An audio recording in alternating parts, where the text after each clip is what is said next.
India का education system दोस्तों पूरी दुनिया में बहुत ज़्यादा फेमस तो बिल्कुल ही नहीं है, लेकिन सच बात ये भी है कि हिस्ट्री में इंडिया ने बहुत सारे कमाल के काम किए और आज के दिन दुनिया इतनी ज़्यादा आगे बढ़ पाई है, उसका एक बहुत बड़ा श्रेय एंशियंट इंडिया को ही जाता है। लेकिन आज के दिन की अगर टॉप नॉच कंट्री जो स्टडी के मामले में दुनिया में बहुत ही ज़्यादा आगे बढ़ चुकी है और ग्रेजुएशन के मामले में तो ये नंबर 1 कंट्री है कनाडा। इसके स्टडी सिस्टम को दोस्तों आज हम इंडिया के स्टडी सिस्टम के साथ पूरी तरह से कंपेयर करने वाले हैं। हालांकि आज के दिन ज़्यादातर इंडियन स्टूडेंट्स अपनी आगे की स्टडी को दोस्तों स्कूल के बाद की स्टडी को कंप्लीट करने के लिए कनाडा में जाना ही पसंद करते हैं। लेकिन ऐसी कौन कौन सी जगह हैं जहां पर कनाडा की स्टडी ज़्यादा आगे है और ऐसी कौन कौन सी रिपोर्ट्स है जिनका दावा है कि इंडियन स्टडी सिस्टम कनाडा से ज़्यादा बेटर है, पूरा पता आपको वीडियो देख कर चल जाएगा। तो चलिए दोस्तों, वीडियो बेहद इंटरेस्टिंग कमाल होने वाली है, आखिर तक हमारे साथ बने रहिए। Open eye, feel the waves cut through me, hypnotized. सबसे पहले दोस्तों हम बात करेंगे एजुकेशन एक्सपेंडिचर की, यानी कोई भी देश दोस्तों अपनी जीडीपी का कितना % हिस्सा सिर्फ स्टडी के रिलेटेड कामों पर खर्च करता है, जैसे कि स्कूल के इंफ्रास्ट्रक्चर के ऊपर, यूनिवर्सिटी के इंफ्रास्ट्रक्चर के ऊपर, टीचर्स की सैलरी के ऊपर, टीचर्स की ट्रेनिंग के ऊपर और ऐसी ही दोस्तों कई तरह की सुविधाओं के ऊपर। रिपोर्ट के अनुसार आज के दिन कनाडा दोस्तों अपनी जीडीपी का 8.2% हिस्सा सिर्फ स्टडी के रिलेटेड कामों पर खर्च करता है, यानी इतना पैसा एजुकेशन के लिए अलग से रखती है दोस्तों कैनेडियन गवर्नमेंट। तो वहीं दूसरी तरफ अगर अपने देश की बात करें तो इंडिया दोस्तों हर साल अपनी जीडीपी का तकरीबन 6% हिस्सा एजुकेशन के कामों पर खर्च करता है। लेकिन गौर करने वाली बात यह है कि ये 6% अभी से यूज़ होना शुरू हुआ है, पहले ये दोस्तों परसेंटेज 2.5% के ही आसपास हुआ करती थी। हम उम्मीद करते हैं कि आने वाले समय में ये आंकड़ा और भी ज़्यादा बढ़ते बढ़ते 10% के आसपास ज़रूर पहुंच जाए, क्योंकि देश अगर दोस्तों अच्छे से एजुकेट हो गया एक बार, फिर पूरा देश बहुत आगे बढ़ पाएगा और लोगों में ईमानदारी भी आ जाएगी। नंबर 2 की तरफ अगर हम बढ़े तो नाम आता है इंफ्रास्ट्रक्चर का।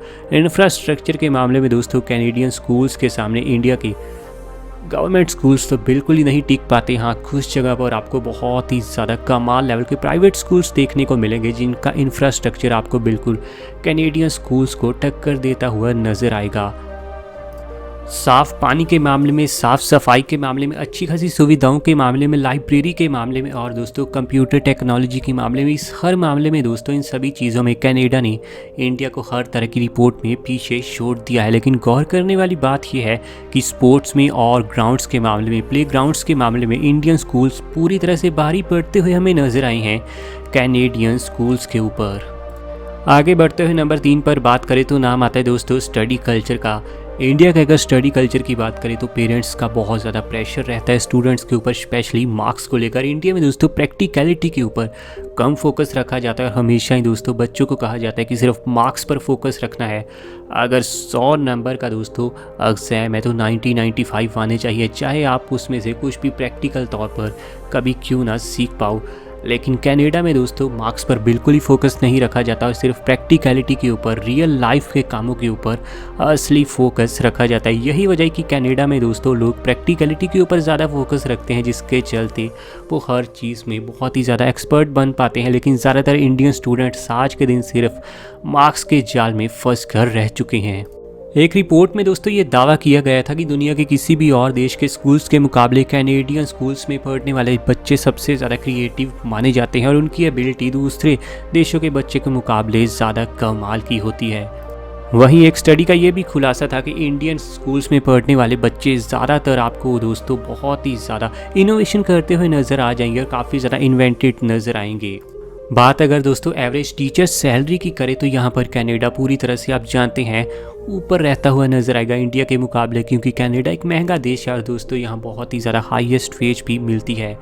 कनाडा में दोस्तों एक टीचर की एवरेज जो ईयरली सैलरी होती है वो है तकरीबन 46,800 $, जो कि इंडियन करेंसी में अगर कन्वर्ट करें तो बनते हैं 27,40,000 रुपये। तो वहीं अगर अपने देश इंडिया की बात करें तो यहाँ पर दोस्तों एक टीचर एवरेज तौर पर ईयरली तकरीबन 2,22,000 की ही कमाई कर पाते हैं। लेकिन अगर मैं गवर्नमेंट टीचर्स की बात करूँ तो उनकी कमाई तो वैसे दोस्तों इंडिया में भी आपको 6,43,000 के आसपास देखने को मिल जाएगी कुछ हाई पोस्ट के ऊपर।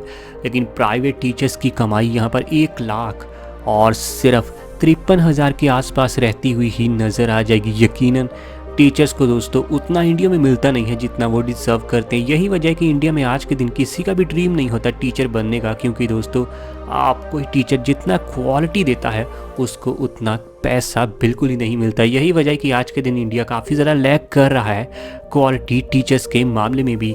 इसी से जुड़ा हुआ अगला दोस्तों पॉइंट है टीचर्स टू स्टूडेंट रेशियो, यानी दोस्तों कितने स्टूडेंट्स के लिए आपको एक टीचर यहाँ देखने को मिल जाएगी। जितने ज़्यादा कम स्टूडेंट्स को एक टीचर पढ़ाएगी उतना ही दोस्तों अच्छा हो पाएगा। अगर कनाडा की बात करें तो यहाँ पर तो दोस्तों आपको स्टूडेंट्स टू टीचर की एवरेज जो रेशियो देखने को मिलने वाली है वो 8 से लेकर 12 तक देखने को मिलने वाली है, यानी 8 से 10 या फिर 12 स्टूडेंट्स के लिए ही कनाडा में आपको एक बहुत ही प्रोफेशनल लेवल के टीचर देखने को मिल जाएंगे। लेकिन वहीं इंडिया में 25 से 30 स्टूडेंट्स के लिए ना आपको एक टीचर देखने को मिलेगी। लेकिन यूपी बिहार जैसी स्टेट्स में तो ये आंकड़ा 60 से 70 और कई बार तो 80 को भी पार करता हुआ नज़र आएगा।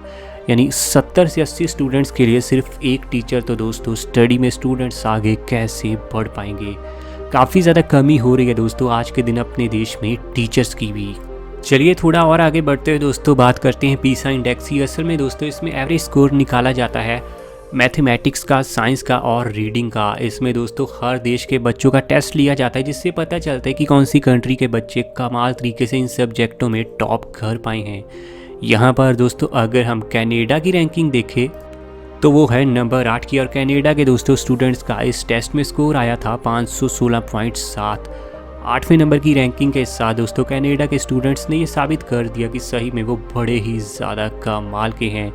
यहाँ पर दोस्तों 78 कंट्रीज़ ने पार्टिसिपेट किया था, लेकिन इंडिया ने हर बार अपना नाम वापस लिया, जिसके चलते ये दोस्तों टेस्ट हुआ सिर्फ 77 कंट्रीज़ के बीच, और इन 77 में 8वें नंबर की रैंकिंग रही कनाडा की।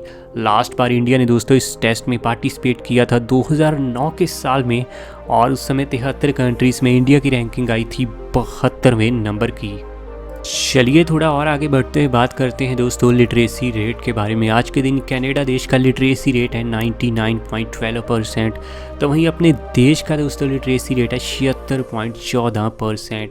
यकीनन कनाडा बहुत आगे है, लेकिन इस मामले में इंडिया बहुत ही ज़्यादा तेज़ी से आगे बढ़ रहा है, और ऐसा कहा जा रहा है कि 2030 तक इंडिया की यही लिटरेसी रेट 90% को भी पार करने वाली है। लेकिन असली दोस्तों कनाडा ने जो अहेड हासिल ली है वो तो दोस्तों ग्रेजुएटेड स्टूडेंट्स के मामले में है। यानी दोस्तों कितने ज़्यादा स्टूडेंट्स किसी देश में ग्रेजुएटेड हो पाए हैं उसके हिसाब से ये डेटा तैयार किया जाता है। ताज़ा रिपोर्ट के अनुसार कनाडा की दोस्तों 56% पॉपुलेशन आज के दिन आपको ग्रेजुएटेड देखने को मिलेगी, लेकिन इंडिया में ये आंकड़ा है सिर्फ 8% का। यानी इंडिया में हर 100 लोगों में से आपको सिर्फ 8 लोग ग्रेजुएटेड देखने को मिलेंगे, तो कनाडा में हर 100 लोगों के पीछे 56 लोग ग्रेजुएटेड हैं। हालांकि इंडिया जैसे देश में तो दोस्तों 8% का आंकड़ा भी काफ़ी ज़्यादा ठीक ठाक है, क्योंकि पॉपुलेशन इतनी ज़्यादा है इस देश की। हालांकि आने वाले समय में एक रिपोर्ट का यह दावा है कि 2037 तक इंडिया का यही आंकड़ा 21.25% को क्रॉस करने वाला है। वैसे आपका क्या कहना है, कनाडा का दोस्तों स्टडी सिस्टम ज़्यादा बेटर है या फिर इंडियन स्टडी सिस्टम सही में बहुत ही ज़्यादा अव्वल दर्जे का और बेहद ही ज़्यादा कमाल है? नीचे कमेंट में आप अपनी राय ज़रूर देना। ऐसी वीडियोस हमें आपके लिए डेली लानी है। चैनल आपका अपना है, अभी सब्सक्राइब कीजिए।